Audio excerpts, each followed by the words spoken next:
ሰላም ጤና ይስጥልኝ እንደምን ቆያችሁ ከቻናሏን የሚተላለፍላችሁ የዜና ሰዓታችን ላይ ትገኛላችሁ ከሀገር ውስጥና ከውጭ እንዲሁም ቢዝነስ ዘገባዎችን ጨምሮ ወደ እናንተ እናደርሳለን ዜናዎችን እየመራው አብሬያችሁ ቆይታ ማደርገው ነው ፍራታ ጥላውኝ መልካም ቆይታ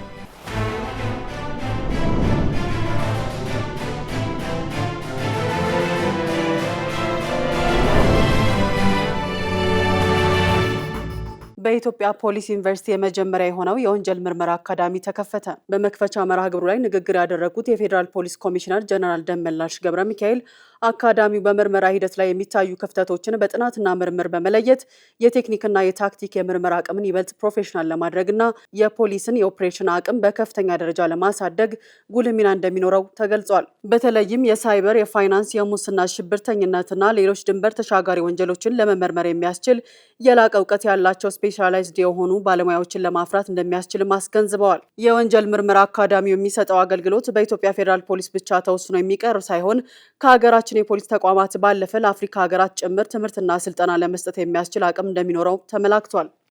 የዘንድሮ 12ኛ ክፍል ሀገር አቀፍ መልቀቂያ ፈተና ለመውሰድ ከ500 ሺህ በላይ መደበኛ ተማሪዎች ተመዘገቡ። ለአንድ ወር ያህል ሲካሄድ የቆየው የ12ኛ ክፍል ሀገር አቀፍ መልቀቂያ ፈተና የተፈታኞች ምዝገባ በትናንትናው ዕለት ተጠናቋል። እስካሁን ከ500 ሺህ በላይ መደበኛ ተማሪዎች ለፈተናው መመዝገባቸውን የትምህርት ምዘናና ፈተናዎች አገልግሎት አስታውቋል። በድጋሚ ፈተናውን ለመውሰድ በበይነ መረብ 38905 ተፈታኞች መመዝገባቸውን የአገልግሎቱ ዋና ዳይሬክተር እሸቱ ከበደ ተናግረዋል። ሌሎች 7000 የሚጠጉ ተፈታኞች ደግሞ በምዝገባ ሂደት ላይ እንደሚገኙም ተገልጿል። ከምዝገባው መጠናቀቅ በኋላ ለተፈታኞች የፈተና ጣቢያዎችን ማሳወቅ፣ የአድሚሽን ካርድና የመለያ ቁጥር ማሰራጨት እንዲሁም ተማሪዎች በበይነ መረብ የሙከራ ፈተና እንዲለማመዱ የማድረግ ስራዎች ይከናወናሉ ብለዋል። በሚያዝያ ወር በኢትዮጵያና በምስራቅ አፍሪካ ቀጠና ከፍተኛ ዝናባማ ሞቃታማ የአየር ጸባይ እንደሚጠበቅ ተነገረ። ከመጪው ሚያዝያ እስከ ሰኔ 2026 ባሉ ወራት በአፍሪካ ቀንድ ሀገራት መደበኛና ከመደበኛ በላይ የሆነ ከፍተኛ ዝናብ እንዲሁም ሞቃታማ የአየር ጸባይ እንደሚከሰት የኢጋድ የአየር ንብረት ትንበያ ማዕከል አስታውቋል። በኢትዮጵያ አብዛኛው አካባቢ ጅቡቲ፣ ኬንያ፣ ኡጋንዳና ታንዛኒያን ጨምሮ በአብዛኛው የቀጠናው ሀገራት ከመደበኛው በላይ ዝናብ ይጠበቃል። በአጠቃላይ በሚያዝያ ወር የሚታየው የአየር ንብረት በከፍተኛ ዝናብና በሙቀት መካከል የሚቀያየር የአየር ሁኔታ እንደሚሆን ተገልጿል። የኢትዮጵያ ባህላዊ መድኃኒቶች ወደ ፋብሪካ ምርት ሊሸጋገሩ ነው።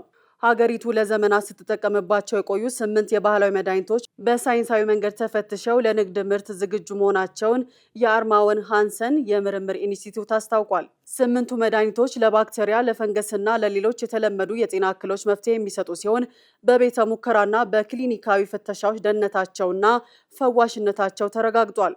መድኃኒቶቹ የምርምር ምዕራፋቸውን አጠናቀው ወደ ፋብሪካ ምርት የሚሸጋገሩበት ዝግጅት መገባደዱን ተጠቁሟል። አሁን ካለንበት የምርምር ምዕራፍ ወደ ኢንዱስትሪ እየተሸጋገርን ነው።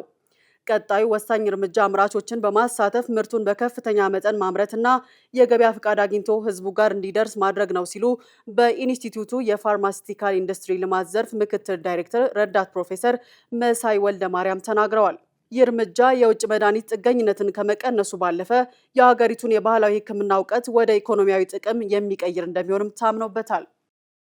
በማዕከላዊ ኢትዮጵያ ክልል የተቀናጀ የልጅነት ልምሻ ክትባት ከመጋቢት 18 2018 ዓ.ም ጀምሮ ለ4 ተከታታይ ቀናት እንደሚሰጥ የክልሉ የህብረተሰብ ጤና ኢንስቲትዩት ገለጸ።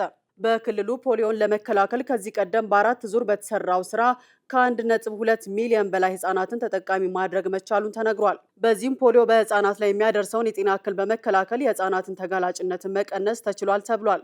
በአምስተኛው ዙር የፖሊዮ ክትባት ዘመቻ እድሜያቸው ከ5 ዓመት በታች የሆኑ ከ1.4 ሚሊዮን በላይ ህጻናት ተጠቃሚ እንደሚደረጉም ተገልጿል። ዓለም አቀፉ የፋይናንስ ኮርፖሬሽን አይኤፍሲ በኢትዮጵያ በላይቤሪያና በሴራሊዮን የሚገኙ የቴሌኮም መሰረተ ልማቶችን ለማዘመንና ንጹህ ኃይል አቅርቦት ተደራሽ ለማድረግ ከአይፒቲ ፓወርቴክ ጋር የ45 ሚሊዮን ዶላር የኢንቨስትመንት ስምምነት ተፈራረመ። ይህ ስምምነት በሶስቱ ሀገራት የሚገኘው የቴሌኮም ጣቢያዎች በዘመናዊ የፀሐይ ብርሃንና በባትሪ ኃይል እንዲንቀሳቀሱ የሚያስችል ሲሆን የኤሌክትሪክ ኃይል በሌለባቸው ወይም ደካማ የኃይል አቅርቦት ባለባቸው አካባቢዎች የሚታየውን የዲጂታል ግንኙነት ችግር ለመቅረፍ ያለመ መሆኑም ተጠቁሟል።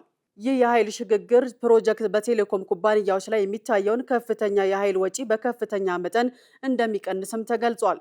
አዲሱ አሰራር በላይቤሪያ 30 በመቶ፣ በሴራሊዮን 26 በመቶ እንዲሁም በኢትዮጵያ እስከ 52 በመቶ የሚደርስ የኃይል ወጪ ቅናሽ ያደርጋል። ከወጪ ቅናሹን ባለፈ ፕሮጀክቱ በየዓመቱ ከ10624 ቶን በላይ የሚለቀቀውን የካርበን ልቀት በማስቀረት የአየር ንብረት ለውጥን ለመከላከል ለሚደረገው ጥረት የራሱን አስተዋጽኦ እንደሚያበረክትም ይጠበቃል።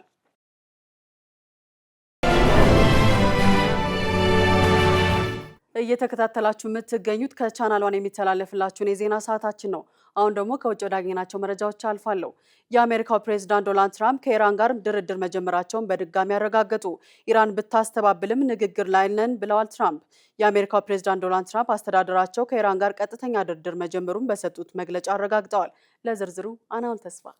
ፕሬዝዳንቱ ኢራን ጦርነቱን ለማቆምና ስምምነት ላይ ለመድረስ ከፍተኛ ፍላጎት እያሳየች መሆኑንም በዚሁ መግለጫቸው ጠቁመዋል። ትራምፕ ቀደም ሲል በኢራን የኃይል ማመንጫ ጣቢያ ላይ ጥቃት ለመሰንዘር አቅደው እንደነበር ቢናገሩም ቴህራን ባለፈው ሳምንት መጨረሻ ላይ የድርድር ጥያቄ ማቅረቧን ጠቁመዋል ሲል ቢቢሲ ጽፏል። የትራምፕ ሁነኛ ሰዎች የሚባሉት የአሜሪካ ከፍተኛ ባለስልጣናት ጄሬድ ኩሽነር፣ ስቲቭ ዊትኮፍ፣ ማርኮ ሩቢዮ እና ጄድ ቫንሰር በድርድሩ እየተሳተፉ መሆኑንም ገልጸዋል። ዋናው የድርድር ነጥብ ኢራን የኒውክሌር መሳሪያ እንዳይኖራት ማድረግ መሆኑም ታውቋል። ምንም እንኳን ትራምፕ ይህንን ቢሉም የሲቢኤስ ኒውስ መረጃ ግን ኢራን በአማላጅ በኩል ለአሜሪካ መልእክት እንዳላደረሰች የሚያረጋግጥ ዘገባ አውጥቷል። ምንም እንኳን የተወሰኑ የቅርብ አማካሪዎች ወደ ኢራን በተላከው ሽምግልና ቅር ቢሰኙም ጉዳዩ በቅርብ እልባት እንደሚያገኝ ፕሬዝዳንቱ ገልጸዋል።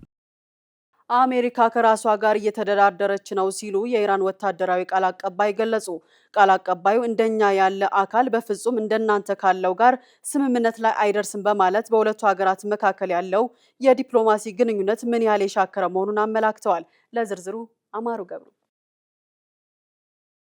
ይህ አስተያየት የተሰጠው ዶናልድ ትራምፕ ኢራን ስምምነት ለማድረግ በጣም ትፈልጋለች ካሉ በኋላ ሲሆን ትራምፕ ኢራን ለአሜሪካ እጅግ ከፍተኛ ዋጋ ያለው ትልቅ ስጦታ ሰጥታለች ሲሉ መናገራቸው ይታወሳል። ባልተረጋገጡ መረጃዎች መሰረት አሜሪካ 15 ነጥቦችን የያዙ የሰላም እቅድ ለኢራን አቅርባለች። ይህ እቅድ ኢራን የኒውክሌር ተቋሞቿን እንድታፈርስ የሚጠይቅ ሲሆን በምላሹም የተጣሉባት ማዕቀቦች እንደሚነሱላት ይገልጻል። ሆኖም የኢራን ባለስልጣናት በእነዚህ ነጥቦች ላይ ያላቸው አቋም እጅግ የጠበቀና ለአሜሪካ እጅ የማይሰጡ መሆናቸውን በይፋ እየገለጹ ይገኛሉ። በሌላ በኩል ሁኔታው ይበልጥ አሳሳቢ የሆነ መምጣቱን የሚያሳዩ መረጃዎች እየወጡ ነው። የቢቢሲ አጋር የሆነው ሲቢኤስ ኒውስ እንደዘገበው ፔንታጎን ወደ ኢራን የሚላኩ ወታደሮችን በማዘጋጀት ላይ ይገኛል። ወታደሮቹ መቼና የት ቦታ እንደሚሰማሩ በትክክል ያልታወቀ ሲሆን የዋይት ሀውስ ቃል አቀባዮችም እስካሁን በዚህ ጉዳይ ላይ በይፋ የሰጡት አስተያየት የለም ሲል የታይም ላይን ዘገባ ያመላክታል።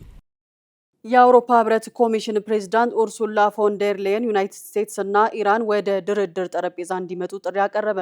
ዓለም በህዝቦች ደህንነትና በነዳጅ ዋጋ መጨመር ፈተና ላይ ነችም ብለዋል። ለዝርዝሩ አማሩ ገብሩ። አውስትራሊያ የተገኙት ኡርሱላ በወቅታዊ የዓለም ውጥረት ዙሪያ ሰፊ ምክክር ካደረጉ በኋላ ከሀገሪቱ ጠቅላይ ሚኒስትር ጋር በጋራ በሰጡት ማብራሪያ መካከለኛው ምስራቅ ውጥረት እጅጉን እንዳሳሰባቸው ገልጸዋል። በተለይም የሆርሙዝ ወሽመጥ መዘጋት ዓለምን ወደ ከፋ ቀውስ እየከተታት መሆኑን በመጥቀስ የመፍትሄ ሀሳብ ያሉትን አስቀምጠዋል። ሆርሙዝ የፈጠረውን ጫና በነዳጅና ጋዝ እንዲሁም በንግድ እንቅስቃሴዎች ላይ እያስተዋልን ነው ያሉ ሲሆን በዓለም ህዝብና በነዳጅ ዋጋ መጨመር ሳቢያ ፈተና ላይ ነን ብለዋል። ከዚህ የከፋ ቀውስ ሳይፈጠር አማራጭ መፈለግ እንደሚገባ ማስገንዝበዋል። እንደ እርሳቸው ገለጻ ጦርነቱ ሲጠናቀቅ የአውሮፓ ሀገራት ሆርሙዝን በመጠበቁ ተልዕኮ ለመሳተፍና ለማገዝ ዝግጁ ናቸው። በኢራን አሜሪካና እስራኤል መካከል ድርድርን መሰረት ያደረገ ሰላም መምጣት እንዳለበት አጽንኦት ሰጥተዋል። አሜሪካና እስራኤል ከኢራን ጋር የሚያደርጉት ጦርነት በአጭሩ ካልተቋጨ ውሃም ሌላኛው የግጭቱ ማዕከል ሊሆን እንደሚችል እየተነገረ ነው። ከዓለም አቀፉ የታዳሽ የንጹህ ውሃ ውስጥ የባህረ ሰላጤው ሀገራት ድርሻ 2% ብቻ ነው።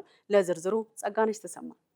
እንደ ፈረንሳይ ዓለም አቀፍ ግንኙነት ተቋም ገለጻ 90% የሚሆነው የኩዌት ውሃ ከጨዋማ ውሃ ማጣሪያ ይገኛል። የኦማን 86%፣ የሳውዲ አረቢያ 70% እና የተባበሩት አረብ ኤምሬቶች 42% ነው። በ2021 ወደ ባህረ ሰላጤው ከነዚህ የጨዋማ ውሃ ማጣሪያ ፋብሪካዎች የሚገኘው አጠቃላይ ዕለታዊ የምርት መጠን ከ20 ሚሊዮን ሜትር ኪዩብ በላይ ነበር። ይህም በቀኑ 8000 የኦሎምፒክ የመዋኛ ገንዳዎችን መሙላት የሚያስችል ነው ሲሉ በኦማን አካባቢ የአሳና የውሃ ሳይንስ ማዕከል ባልደረባ የሆኑት ዶክተር ዊ ሉኬስኔ ተናግረዋል። የባህረ ሰላጤው የግብርናና የምግብ ምርት በጨዋማ ውሃ ላይ የተመሰረተ ነው። ምክንያቱም በተለምዶ ለመስኖ የሚውለው የከርሰ ምድር ውሃ ክምችት በከፍተኛ ሁኔታ በመቀነሱ ነው። ስለሆነም ይህ ከፍተኛ ጥገኝነት የውሃ መሰረተ ልማትን ስትራቴጂካዊ ተጋላጭ ያደርገዋል። ኢራን በቀጥታ የጨዋማ ውሃ ማጣሪያ ፋብሪካን መታለች ስትል ባህሬን ከሳለች። ኢራን በበኩሏ ቀደም ብላ የአሜሪካ ጥቃት በሆርሙዝ ወሽመጥ ውስጥ በሚገኘው ቄሼም ደሴት የሚገኝ የውሃ ተቋም መጎዳቱን ገልጻለች። በዱባይ የጄቤል አሊ ወደብ ላይ የተሰነዘሩ የኢራን ጥቃቶችም በዓለም ላይ ካሉ ትላልቅ የጨዋማ ውሃ ማጣሪያ ማዕከላት በአንዱ አቅራቢያ እንደተሰነዘሩም ይታሰባል። እንዲሁም በተባበሩት አረብ ኤሚሬትስ በሚገኘው ፉጃራ F1 የግል ውሃ እና የኃይል ማመንጫ አቅራቢያ የእሳት አደጋ ሪፖርት መደረጉ ጥርጣሬን ፈጥሯል። የኩዌቱ ዶሃ ዌስት ማጣሪያም በአቅራቢያው በሚገኙ የወደብ ጥቃቶች ወይም በድሮን ጥቃቶች ምክንያት ጉዳት ደርሶበታል። ለኢራን ይህ የበለጠ ምልክት ሰጪ አካሄድ ነው ሲሉ የተባበሩት መንግስታት የውሃ የአካባቢና የጤና ዩኒቨርሲቲ ተቋም ኃላፊ የሆኑት ፕሮፌሰር ካቬህ ማዳኒ ተናግረዋል። ኢራን የምትወስዳቸው ማንኛውም እርምጃዎቿ በራሷ ላይ ለሚሰነዘሩ ጥቃቶች ተገቢ ምላሽ አድርጋ ታቀርበዋለች። ፕሮፌሰር ማዳኒ አክለውም ኃይሏ በባህረ ሰላጤው ውድ የውሃ አቅርቦት ላይ ዘላቂና ኢላማ የተደረጉ የጥቃት ስጋቶች ላይ የተመሰረተ ቢሆንም ኢራን ወደፊት በእርግጠኝነት ምን እንደምታደርግ አመላካች አይደለም ይላሉ። ውሃ በታሪክ ሁል ጊዜ ለማስፈራሪያነት እንደ መሳሪያ ጥቅም ላይ ይውላል ሲሉም ጨምረዋል። ዘገባው የቢቢሲ ነው። ሜታ ህጻናትን ለአደጋ በማጋለጡ $375 ሚሊዮን እንዲከፍል ተወሰነበት። ይህ ብይን አንድ የአሜሪካ ግዛት የማህበራዊ ሚዲያ ግዙፉን ኩባንያ በህጻናት ደህንነት ጉዳይ ላይ በተሳካ ሁኔታ የከሰሰበት የመጀመሪያው አጋጣሚ ነው። ለዝርዝሩ አናውል ተስፋ። በኒው ሜክሲኮ የሚገኙ ዳኞች ይህንን ብይን ያስተላለፉት ማክሰኞ ዕለት ሲሆን ይህም የክልሉ ባለስልጣናት ግዙፉ ኩባንያ ለአካለ መጠን ያልደረሱ ልጆችን መጠበቅ አልቻለም ብለው ለ6 ሳምንታት ሲካሰሱ ከቆዩ በኋላ ነው። የኢንስታግራም የፌስቡክ እና የዋትስአፕ እናት ኩባንያ የሆነው ሜታ መድረኮቹ በወጣቶች የአእምሮ ጤና ላይ በሚያደርሱት ተጽዕኖ ምክንያት በርካታ ክሶች እየቀረቡበት ይገኛሉ። ዳኞች የኩባንያ ሰራተኞች የነበሩትን ምስክሮች ጨምሮ የ40 ሰዎችን ምስክርነት የሰሙ ሲሆን በመቶዎቹ የሚቆጠሩ ሰነዶችን፣ ሪፖርቶችንና ኢሜይሎችን መርምረዋል። የሜታ ቃል አቀባይ በሰጡት መግለጫ በውሳኔው ላይ ቅሬታ አለን፣ ይግባኝም እንጠይቃለን ብለዋል። የኒው ሜክሲኮ ጠቅላይ አቃቢ ራውል ቶሬዝ ሜታና ዋና ስራ አስፈጻሚውን ማርክ ዙከርበርግን ወደ ፍርድ ቤት ያቀረቡት በ2023 ሲሆን ይህም መርማሪዎች እድሜያቸውን ከ14 ዓመት በታች የሆኑ የፌስቡክና የኢንስታግራም ተጠቃሚ በመምሰል ባደረጉት ሚስጥራዊ ምርመራ ነው። ቶሬዝ በሰጡት መግለጫ ውሳኔው ሜታ ለህፃናት ደህንነት ሳይሆን ለትርፍ በመጨነቁ ምክንያት ዋጋ ለከፈሉ ህጻናትና ቤተሰቦች ሁሉ ታሪካዊ ድል ነው ብለዋል። ዳኞች ሜታን እንዲከፍል የወሰኑት ከፍተኛ የገንዘብ መጠን ለማንኛውም የቴክኖሎጂ ኩባንያ የበላይ አመራሮች የትኛውም ኩባንያ ከህግ በላይ እንዳልሆነ ግልጽ መልእክት የሚያስተላልፍ ነው ሲሉም አክለዋል። በኒው ሜክሲኮ በሜታ ላይ የተጀመረው የክስ ሂደት በሚቀጥለው ግንቦት ወር የሚቀጥል ሲሆን በወቅቱም ዳኛው ኩባንያው ተጨማሪ ቅጣቶችን እንዲከፍልና በአሰራሩ ላይም ግልጽ ለውጦች እንዲያደርግ ትዕዛዝ ይሰጣል ተብሎ ይጠበቃል።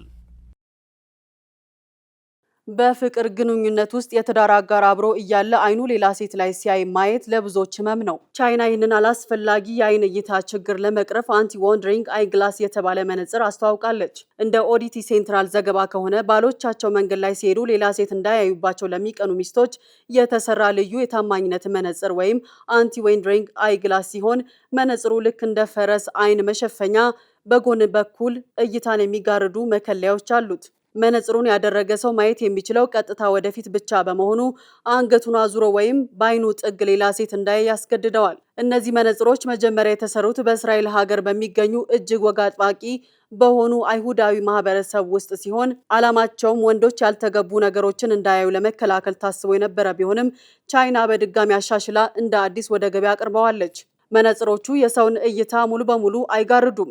ነገር ግን በሩቅ ያለውን ነገር ብዥ ወይም ብለር እንዲያደርግ በማድረግ በቅርብ ያለውን ነገር ብቻ እንዲያዩ ተደርጎ የተሰሩ ናቸው። ይህም አንድ ሰው ከጥቂት ሜትሮች ርቆ ያለን ነገር በግልጽ እንዳያይ ያደርገዋል ነው የተባለው።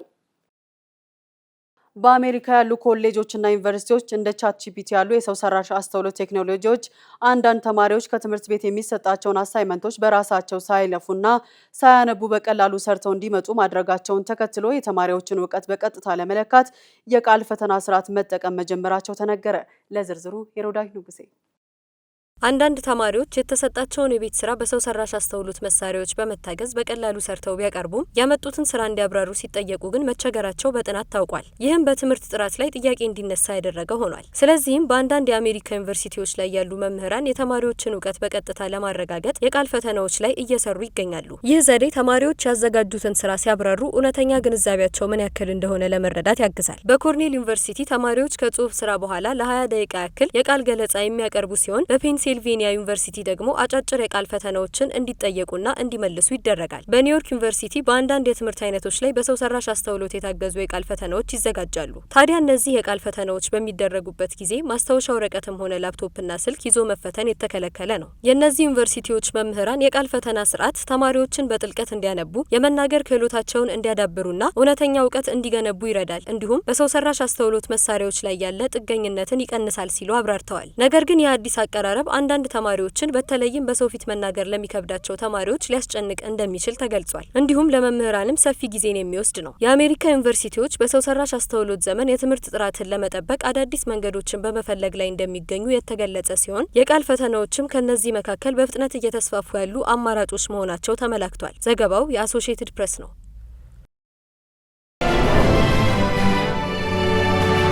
ሳምንቱን በታሪክ የምንቃኝበት ሰዓታችን ላይ ትገኛላችሁ። እንደ አውሮፓውያን አቆጣጠር መጋቢት 25 1807 የመጀመሪያው የክፍያ የተሳፋሪዎች የባቡር መጓጓዣ በዌልስ የተጀመረበትን ክስተት እንቃኛለን።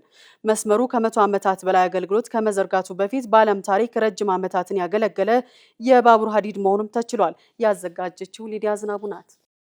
በዛሬው ሳምንቱን በታሪክ ውስጥ ልክ በዛሬዋ ዕለት እንደ ኤሮፓያኑ አቆጣጠር በ1807 በወቅቱ ኦስተርማውዝ በመባል የሚጠራው በኋላም ሙምብልስ በመባል የተሰየመው የባቡር መስመር በዌልስ የ5 ማይል መንገድ የክፍያ የባቡር አገልግሎት ለመጀመሪያ ጊዜ መስጠት የጀመረበትን ክስተት እንቃኛለን። ይህ የባቡር መስመር እንደ ኤሮፓያኑ አቆጣጠር በ1804 በመጀመሪያ የኖራ ድንጋይና የኖራ ከሰልን ለማጓጓዝ ታስቦ ወደ ስራ የገባ ቢሆንም ልጆች በጭነት መኪናዎች ላይ ተንጠልጥለው ሲሳፈሩ የተመለከቱት የባቡሩ ባለቤቶች ለሰዎች የመጓጓዣ አገልግሎት የሚሰጥ መስመር የመዘርጋት ሀሳብ በአእምሯቸው እንዲጠነሰስ ምክንያት ሆነ። በኋላም ባለ 12 መቀመጫ በፈረስ የሚጎተት የባቡር መስመርን ለመጀመሪያ ጊዜ አስተዋወቁ። በመሆኑም በእነዚህ አገልግሎት ዓመታት ባቡሩ እንፋሎት፣ ኤሌክትሪክና ነፋስን ጨምሮ የተለያዩ የኃይል አይነቶችን በመጠቀም አገልግሎት በመስጠቱ ሙምብልስ የሚለውን ስያሜ አግኝቷል። ይሁን እንጂ እንደ ኤሮፓያኑ አቆጣጠር በ1960 በአውቶቡሶችና መኪናዎች ውድድር ሳቢያ እስከተዘጋበት ጊዜ ድረስ ለ153 ዓመታት አገልግሎት በመስጠት በዓለም የመጀመሪያው ለረጅም ጊዜ ያገለገለ የባቡር መስመር መሆን ችሏል። የመጀመሪያው በክፍያ ሰዎችን ለማጓጓዝ አገልግሎት ላይ የዋለው የባቡር መስመር እንደ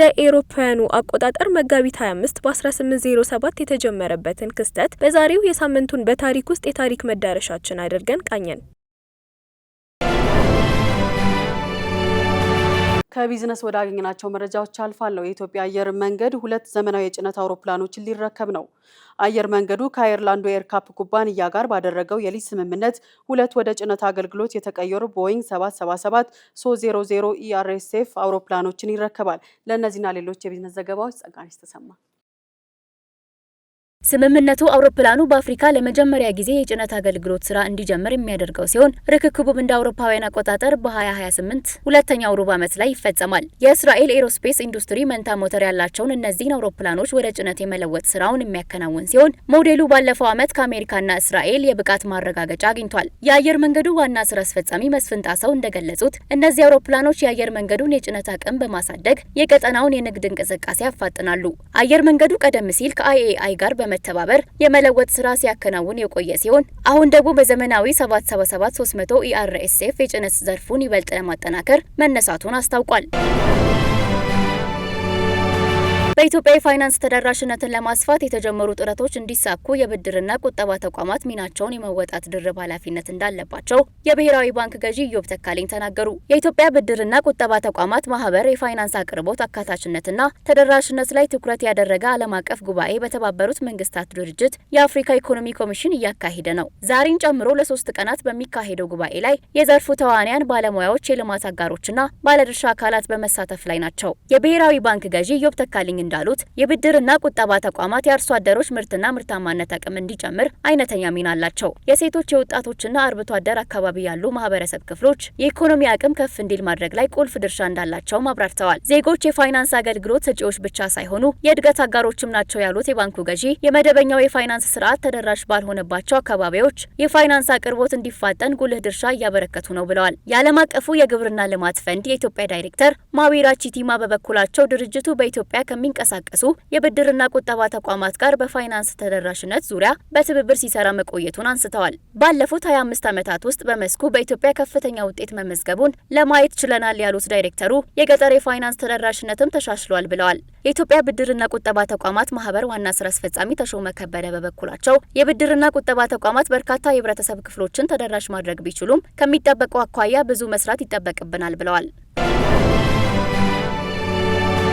ሩሲያ በግብርናው ዘርፍ የሚፈለገውን የአሞኒየም ናይትሬት ማዳበሪያ የውጭ ኤክስፖርት ለጊዜው ማገዷን አስታወቀች። የሀገሪቱ የግብርና ሚኒስቴር እንደገለጸው ይህ የእገዳ ውሳኔ እስከ ሚያዝያ 13 ቀን 2018 ዓ.ም ይቆያል። ዓላማው ለሀገር ውስጥ የግብርና ስራ በቂ ማዳበሪያ አቅርቦት መኖሩን ለማረጋገጥና የውስጥ ገበያውን ፍላጎት ለማርካት እንደሆነ ተጠቁሟል። ሩሲያ በዓለም አቀፍ ደረጃ ከፍተኛውን የአሞኒየም ናይትሬት ምርት የምታቀርብ ሀገር እንደመሆኗ ይህ ውሳኔ በዓለም አቀፍ ደረጃ እየታየ ያለውን የማዳበሪያ አቅርቦት እጥረት ይበልጥ ሊያባብሰው እንደሚችል ተሰግቷል። በተለይ በአሜሪካ እስራኤል ኢራን ጦርነት ምክንያት የሆርሙዝ ሰርጥ የንግድ መስመር መስተጓጎልና የዓለምን ሲሶ ያህል የማዳበሪያ ንግድ ማስተጓጎሉ በዘርፉ ላይ ከፍተኛ ጫና እያሳደረ ባለበት ወቅት የተላለፈ ውሳኔ መሆኑ የችግሩን አሳሳቢነት ይጨምረዋል። ይሁን እንጂ በሀገራት መካከል የሚደረጉ ቀጥታ የመንግስት ስምምነቶች የሚላኩ ምርቶች ከዚህ እገዳ ውጪ መሆናቸው ተገልጿል። ስትከታተሉ የቆያችሁት ከቻናል ዋን የሚተላለፍላችሁን የዜና ሰዓታችንን ነበረ። ዜናዎቹን እየመራው አብሬያችሁ ቆይታ ያደረኩት እኔ ፍራታ ጥላሁን ነበርኩ። መልካም